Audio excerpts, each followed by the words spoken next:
Olá, eu estou feliz em receber hoje para uma conversa o Pedro, que eu chamo carinhosamente de Pepe. O Pedro nasceu em Tocantins no dia 1º de janeiro de 2006 e veio para São Paulo junto com a mãe e o irmão em 2019. Um pequeno número de jovens brasileiros nasceram em famílias que podem oferecer privilégios e facilidades, enquanto a grande maioria dos jovens brasileiros não tiveram esses mesmos privilégios. O Pedro representa essa imensa maioria de jovens que não tiveram esses privilégios e que precisam conquistar com muito esforço cada degrau na busca de um futuro que traga a eles uma maior segurança. Temos mantido rodas de conversas com alguns desses jovens não privilegiados para conhecer um pouco da história e da realidade de vida deles.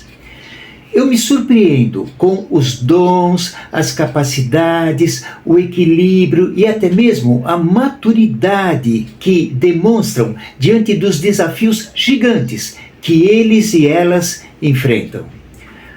O Pedro mora em Mauá, no ABC Paulista. Acorda muito cedo, trabalha na central de relacionamentos de uma empresa e nesse ano irá se formar como técnico em administração. Ele tem como objetivo ser diretor de marketing e sonha em conhecer a Europa. Apesar dos dias bem sobrecarregados, o Pedro é também coordenador do Grêmio Estudantil onde ele estuda. O Pedro irá sintetizar o que ele percebe nas conversas que mantém com jovens, principalmente colegas de escola. O objetivo dessa conversa não é exercer julgamentos sobre o que os jovens estão pensando. Isso significa que talvez você, mãe e pai, possam discordar de alguma coisa que o Pedro vai dizer. Mas seja como for, o nosso objetivo é ajudar mães e pais no imenso desafio, que é a formação dos filhos. É isso que conta. Em meio a esses tempos tão difíceis e tão ameaçadores que estamos vivendo e aos quais os jovens estão expostos.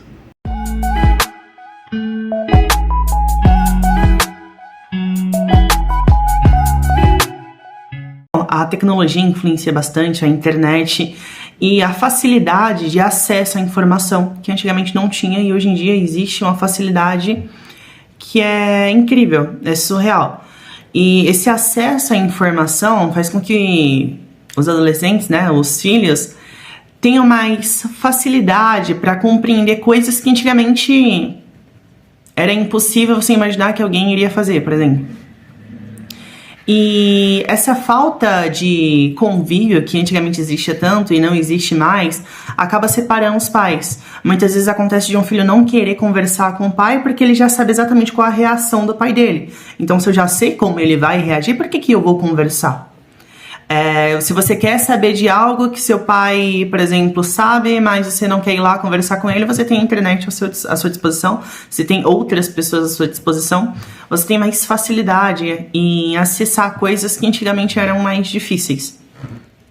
E essa facilidade, querendo ou não, acaba distanciando pai e filho.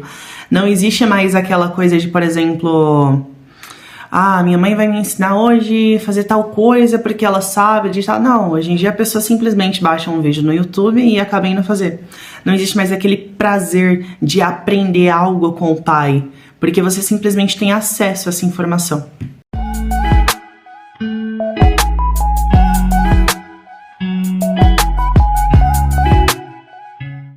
Antigamente, se você perceber, as famílias não tinham esse tipo de conversa, não falavam sobre isso. Se estava tendo algo político ali, o pai de família, já vinha, não, que é isso, isso e aquilo. A minha opinião é essa, essa e essa. Hoje em dia já não. Hoje em dia o filho chega com opinião diferente. A mãe, por exemplo, o filho chega com opinião diferente porque ele viu na escola ou em algum outro lugar. A mãe chega com outra opinião que ela ouviu no trabalho, algo do tipo. O pai chega da rua também com outro tipo de opinião. Se você perceber, todos ali agora estão conversando sobre um determinado assunto que antigamente só o pai colocava aquele assunto na mesa, só ele podia falar daquilo. Acho que até com a submissão das mulheres, hoje em dia, se você perceber, as mulheres que realmente são as donas de casas. Hoje em dia, elas que chegam com a informação, o que é incrível. E aí a gente vê aquele questionamento. Houve evolução? Sim, houve. A gente percebe hoje em dia a psicologia tendo um grande espaço em diversos assuntos, ela estando mais presente, o estudo da mente humana, o estudo das relações, coisa que antigamente a gente não conversava. O método de ensino, a forma como educar, a forma como passar algo. Hoje em dia, se você perceber, existem pesquisas que são enviadas pelo governo questionando os alunos como eles gostariam de aprender determinado assunto. Coisa que antigamente não existia, era simplesmente imposto. Então, realmente, de fato, as informações, as novas gerações acabaram evoluindo. Tá tendo evolução. Mas até quando essa evolução ela é considerada de bom? Até que ponto essa informação que está vindo, essas pessoas conectadas, está sendo de uma boa utilidade?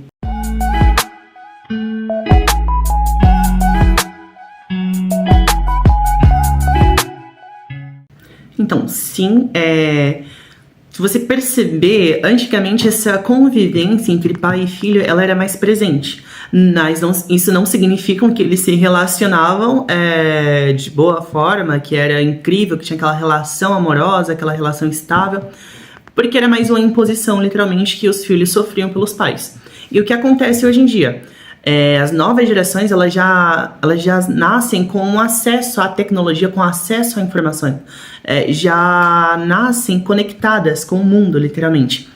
E esse tipo de informação não é fácil de você excluir ou recluir seus filhos. Tipo, você não consegue criar uma barreira de proteção contra essas informações, porque cedo ou tarde eles vão acessar. Hoje em dia não dá mais para proibir. E justamente por esse acesso à informação que os jovens de hoje em dia, os adolescentes, os filhos de hoje em dia, eles não querem mais simplesmente ouvir a imposição dos pais, porque eles já sabem daquele determinado assunto. Agora eles querem impor a sua opinião também. E é que gera aquela briga, aquela discussão e a falta de convivência, atrelada à falta de relacionamento, a troca de opiniões, porque estão ambos tentando impor sua opinião, impor sua realidade. E, obviamente, os pais também já têm uma doutrina, já têm uma convivência dos seus pais anteriores, eles já têm uma forma de como eles vão lidar com os seus filhos. Eles acham que tem. Mas, querendo ou não, o mundo está se atualizando, as pessoas já nascem conectadas e a gente tem que evoluir também. E não é somente impor a sua opinião, é sentar, conversar e ter um diálogo para que vocês cheguem a uma conclusão, cheguem a uma trégua, para conseguir manter uma relação estável.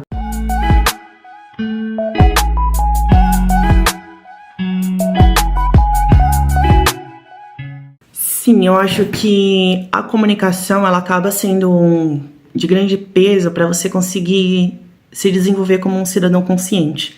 Saber se comunicar em sociedade é muito importante. É um dos fatores assim que que hoje em dia, tipo, você consegue um cargo, é mais fácil você conseguir um cargo por indicação do que para realmente conseguir fazer alguma prova. E essa indicação, através do quê? Relacionamentos, comunicação, conversar, empatia, saber entender e se colocar no lugar de outro. É uma coisa que hoje em dia é raro você ver alguém que realmente pratica empatia.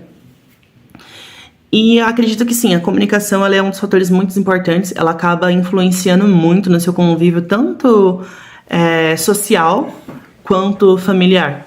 Não é simplesmente saber se comunicar em sociedade, é saber se comunicar também com a família, saber ouvir, compreender o lado, entender e tentar melhorar isso, aperfeiçoar cada vez mais. Eu acho que acaba se tornando um dos grandes pilares, digamos assim, para você conseguir se desenvolver tanto profissionalmente quanto como pessoa.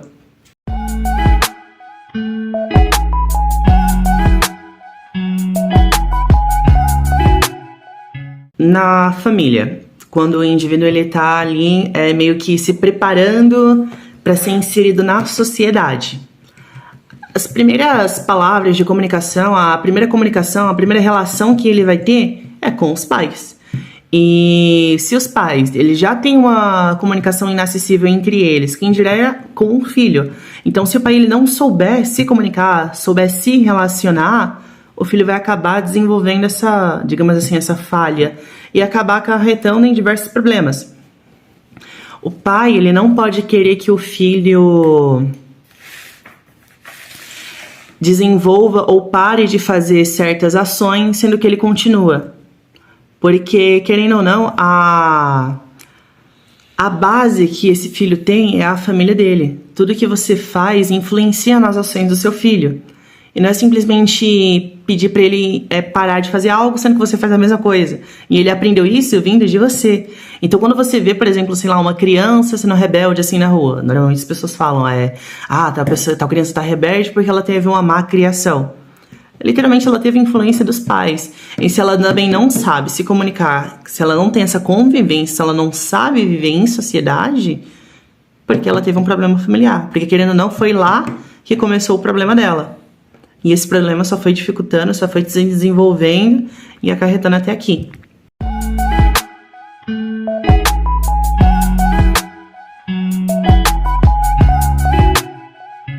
Que, querendo ou não, hoje em dia, tudo está ali atrelado a essas questões sociais. Tanto que o Enem agora, a redação, que é um texto argumentativo, dissertativo, ele tem um peso maior sobre a prova. A prova de matemática, de alternativa, ela tem menos peso do que a redação. A redação, ela pesa muito. E, possivelmente, o Enem, daqui a alguns anos, irá mudar, né? As questões também não serão mais de alternativas, serão dissertativas. Hoje em dia existem diversos vestibulares que para você passar, você tem que fazer uma entrevista, você tem que conversar com o professor da universidade, você precisa desenvolver um texto, você precisa argumentar, apresentar a sua opinião. Hoje em dia isso está muito mais presente. E aí a escola apresenta isso, as universidades apresentam isso, processo seletivo apresenta isso, mas quando você se torna adulto e você chega lá no mundo empresarial, começa aquelas brigas por poder individual. Quando você vai crescer profissionalmente, você não cresce junto com aquela galera do seu processo seletivo, você cresce sozinho porque só tem uma vaga. E aí a gente entra naquele questionamento, a escola me ensina a socializar, mas quando eu vou sou jogado no mundo empresarial, eu tenho que desenvolver essa competição individualista que acaba também prejudicando no ambiente familiar. Essa preocupação em querer crescer e se tornar mais... ganhar poder em cima de algo, ou estar acima de algo, atrelado também a ganhos pessoais, bens materiais, meio que não tem aquela vontade de querer crescer em coletivo. Eu preciso estar lá acima para eu conseguir ter um pouco de felicidade.